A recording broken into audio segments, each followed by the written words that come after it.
There was a young man named Kevin. Kevin was like many of us, full of dreams, full of hunger to become great. He grew up in a simple neighborhood where life was hard, and money was like a rare treasure. Kevin's parents worked hard, but no matter how much they tried, there was never enough food on the table. Kevin grew up watching his mother cry many nights because she couldn't pay the rent. His father, once a strong man, became weak and tired from carrying the burden of poverty. So Kevin made a promise to himself, one day, I will be rich. I will be so rich that my family will never suffer again. And Kevin's story is a warning to all of us, a painful reminder that not all that glitters is gold. Kevin sat on the old wooden bench in front of his small, crumbling house. The evening air was cool, and the orange sun was slowly sinking behind the buildings. His shirt clung to his back, damp with sweat from a long day of searching for work. But like all the other days before, he came back with empty hands. His heart felt heavy. Is this the life I'm meant to live forever? He thought bitterly. The laughter of some rich boys driving past in their flashy cars filled his ears, and Kevin's heart burned with jealousy and sadness. Just then, his phone buzzed. It was a message from Ben, Kevin's best friend. Bro, there's a way to make money fast. Big money. Let's talk. Meet me at Mike's place tonight.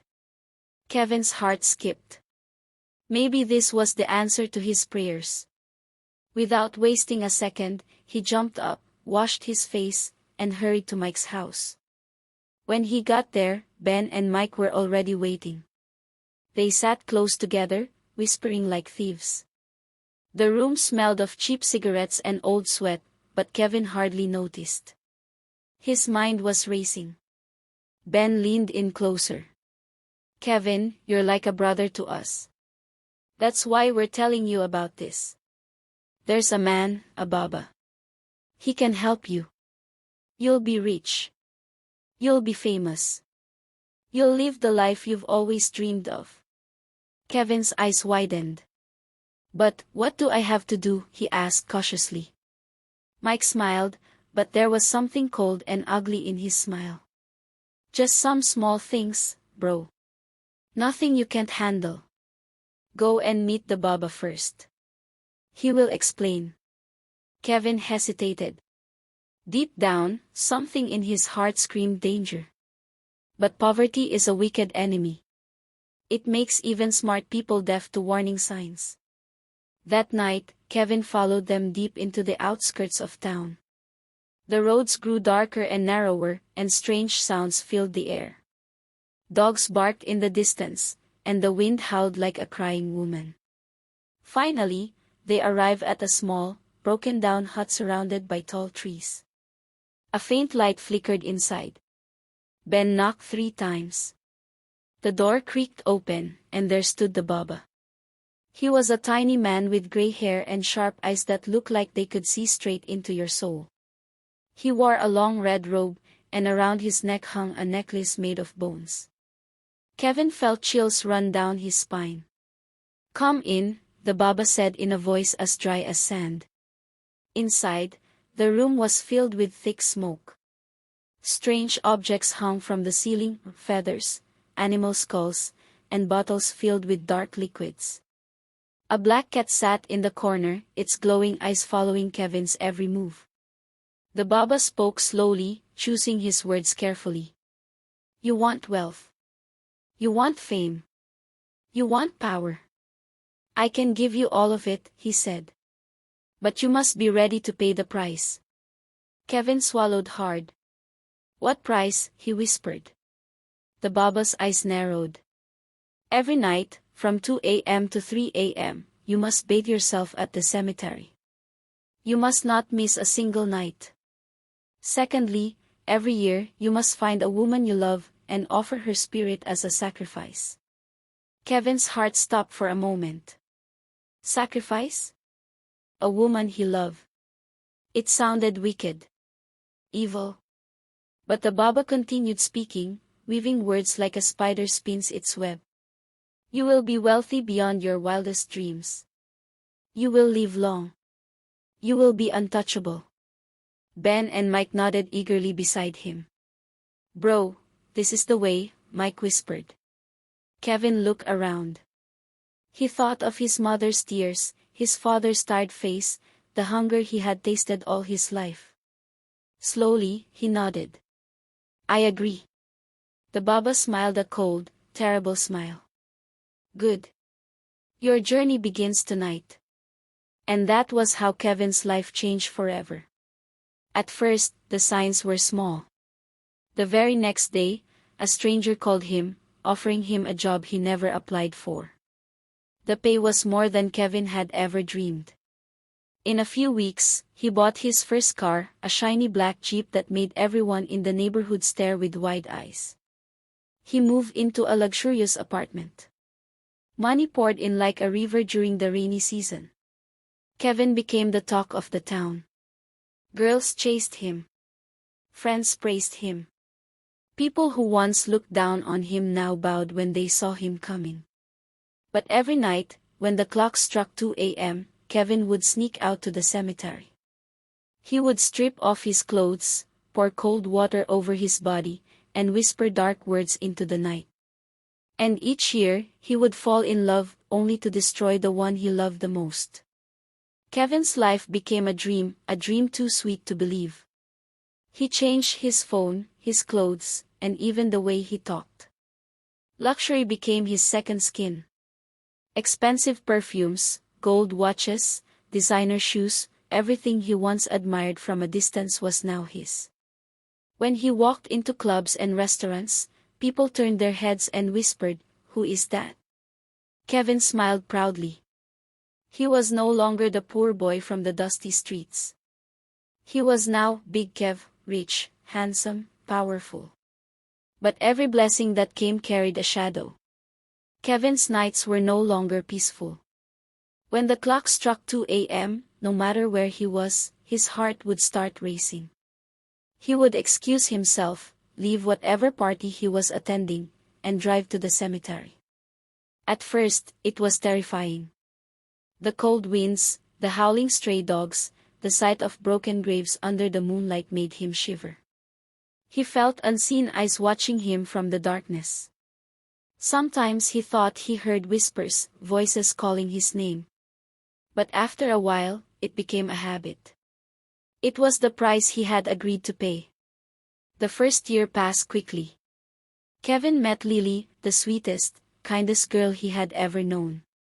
She wasn't like the others. She didn't care about his money. She laughed at his silly jokes. She loved him when he wore ordinary clothes, not when he showed off his expensive life. Kevin fell in love, real, deep love, something he hadn't planned for. But then the Baba came to him in a dream one night. You know the rule, the Baba whispered. You must offer what you love most. Kevin woke up sweating, his heart pounding like a drum. He tried to ignore it. He tried to fight it. But the whispers wouldn't leave his head. If he didn't sacrifice, he would lose everything, the money, the fame, even his own life. Kevin cried that night like a child. But greed and fear are stronger than love sometimes. One evening, he took Lily on a surprise trip. They drove far away to a house he had rented, pretending it was a romantic getaway. Lily laughed and danced in the room, not knowing that death was dancing beside her. Kevin did what he had to do. When it was over, he buried her with his own hands. No one ever found her. The police searched. Her family cried. Kevin even faked sadness, helping to put up missing posters. But deep inside, Kevin's soul cracked that day. A crack so deep that no amount of money could ever fix. The money grew even bigger after that. Kevin bought 2 mansions, one in the city and one by the sea. He opened businesses. People called him the Golden Boy. Everyone wanted to be close to him. Still, he couldn't stop. Each year, the Baba demanded a new offering. And each year, Kevin found a new love and destroyed her. Sandra, Kate, Bella, Charity, Blessing. One by one, they came into his life like flowers in spring, and one by one, they were taken away like leaves in autumn. Kevin built higher walls around his heart. He stopped trusting anyone. He stopped laughing. But no matter how high the walls, the past always found a way inside. On the night of his 30th birthday, Kevin threw the biggest party the city had ever seen. The lights shone like stars, the music shook the ground, and champagne flowed like water. Everyone who was anyone came to celebrate Big Kev. But when the clock struck 2 a.m., Kevin's heart dropped. He saw her. In the middle of the crowd, dressed in white, were Blessing, smiling at him with dead eyes. Kevin stumbled back, knocking over glasses and people, but no one else seemed to see her. He ran outside, gasping for air. Then he heard a whisper behind him. "Happy birthday, Kevin." He turned, but there was no one there. The ground beneath him seemed to sway. The trees whispered secrets. The wind sang a song of sorrow. Kevin knew then. No amount of money could wash away the blood on his hands. And this was only the beginning of his nightmare. Kevin's heart was no longer at peace. The money was still there. The fame was still there. But he had no joy. No sleep. No rest. He moved from city to city, trying to escape the shadows that followed him, but she always found him. In the mirror. In the windows. In the silence of the night. He started hearing voices, soft whispers calling his name, laughing at him. Sometimes, when he stepped into his mansion, he would find muddy footprints leading from the front door to his bedroom, but no one else lived there. He changed his guards. He installed the best security cameras. He even called pastors to pray for him. But the footprints kept appearing. One night, Kevin decided he couldn't take it anymore. He went back to the old hut where he first met the Baba. The place was abandoned. The roof had collapsed, and wild plants had swallowed the walls. But Kevin stepped inside. "Baba," he shouted. "Baba, where are you?" There was no answer. Only the sound of the wind through the broken windows. Kevin fell to his knees. "Please," he cried. "I want out. I don't want this life anymore." A cold voice answered him, not from the room, but from inside his own heart. "You made a deal. There is no going back." Kevin wept. He realized then that he had sold more than his soul. He had sold his peace, his happiness, his very life. Days turned into weeks. Kevin started seeing himself on the news, not as a hero, but as a villain. Stories came out. Rumors of the missing girls. People began to whisper, to point fingers. Some brave police officers started investigating him. Kevin had built an empire with blood. And now it was crumbling under his feet. One cold night, Kevin sat alone in his mansion. He wore his best suit, polished his best shoes, and poured himself a glass of his most expensive wine. He stared out the window, watching the rain fall like tiny silver knives. He thought about his mother. His father. The boy he used to be. The dreams he once had. He realized that he had lost everything he truly wanted in his search for wealth. At exactly 2 a.m., there was a knock at the door. Slow. Heavy. Final. Kevin stood up. He knew who it was. He didn't bother to check. He just walked to the door and opened it. Standing there, in the pouring rain, is Blessing, wearing white dresses glowing in the darkness, her eyes empty. Without a word, she stepped into the house. Kevin didn't resist. He followed her inside. The door shut itself, and the house fell silent. The next morning, when the police stormed Kevin's mansion, they found nothing. No sign of Kevin. No sign of anyone. Only a broken glass of wine on the floor and muddy footprints leading upstairs. Days turned into weeks. Kevin could no longer sleep. He could no longer eat. He started walking the streets barefoot, talking to himself. People who once envied him now crossed the road when they saw him coming. The man who once wore designer suits now wore rags. The man who once drove luxury cars now chased after moving vehicles, shouting things that made no sense. "Leave me alone.